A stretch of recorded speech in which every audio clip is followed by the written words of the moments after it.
Өнөөдөр Монгол улсын үндсэн хуулинд өөрчлөлт оруулах тэр цаг үе мөн үү? Тэр хөрс шороо бүрдсэн үү? Бүх ард түмний санал асуулга явуулаад үндсэн хуулинд өөрчлөлт оруулъя гэсэн нэг юм санал яваад байгаа.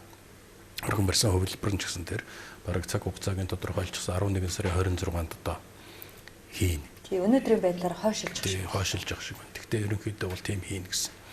Тэгэхээр энэ бол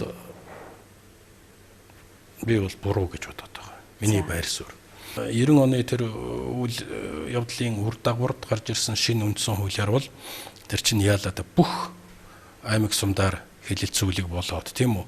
Тэгээд бүх аймаг сумдаас цугларсан хүмүүс нь улсын их хурлыг бүрдүүлж тэн дээрээ хэлэлцүүлэг явуулаа. Тэнд хэлэлцүүлэг явахаас өмнө улсын баг хурал гэдэг чинь өөрөө баг жил гаруй тэрүүн дээр чинь одоо нухаж байж янзаар үзэж байж өргөн бариад ингээд маш олон шалгууруудыг аваа. Тэгээ ер нь Монгол улсын нутаг дэвсгэр дээр одоо байсан дорж дондог дулмаа хинэл байсан хамгийн алслагдсан мужид байсан тэр хүний чих сонорт нь хөрсөн байхгүй.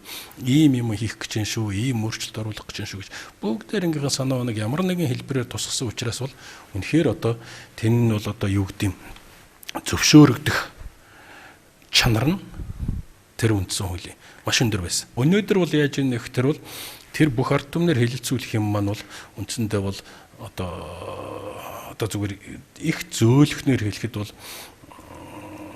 агуулгын хоослоод хийчих чинь гэж би хэлэх гээд байгаа. Өөрөөр хэлэх юм бол асуух гэж байгаа юм нь юу вэ гэхлээр үндсэн хуулинд өөрчлөлт оруулах хэрэгтэй юу хэрэггүй юу гэж. Бүр маш тодорхой ярих юм бол нэр бүхий хэдэн гишүүд үндсэн хуулийн өөрчлөлтийг өргөн барьсан.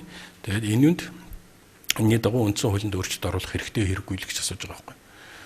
Дахиад хэлье. Өнөөдөр Монголын нийгмийн хинээс нь ч очиод асуусан гэсэн ер нь бараг 70-80% нь бол үндсэн хуулинд өөрчлөлт оруулах шаардлагатай л гэж хэлнэ. Тэгэхээр асуудал нь үндсэн хуулинд өөрчлөлт оруулах уу үгүй юу гэдэгт огт байхгүй гэж би ойлгоод байгаа байхгүй. Асуудал нь юундаа вэ? Чухам ямар өөрчлөлт оруулах тухай асуудал. Вот энийг ярих хэрэгтэй байхгүй. Гэтэл энийг ярихгүйгээр зүгээр энэ улсын их хурлаар үндсэн хуулинд өөрчлөлт оруулах уу үгүй юу гэж асуучаад тэгээд одоо дэмжчих нь байна шүү дээ. Дэмжингүүт нь за ард түмэнд дэмжчихлаа үндсэн хуулинд өөрчлөлт оруулах гэсэнгээд одоо нөгөө нэг юм өргөн бариад тэгээд сэтгүүлчих гэсэн ийм л хардлага яваад байна л да. Өнөөдөр бол их тийм их муугаар хэлэхэд одоо зүгээр бяцхан зал хэрэглэх гэдэг нь үгсэн.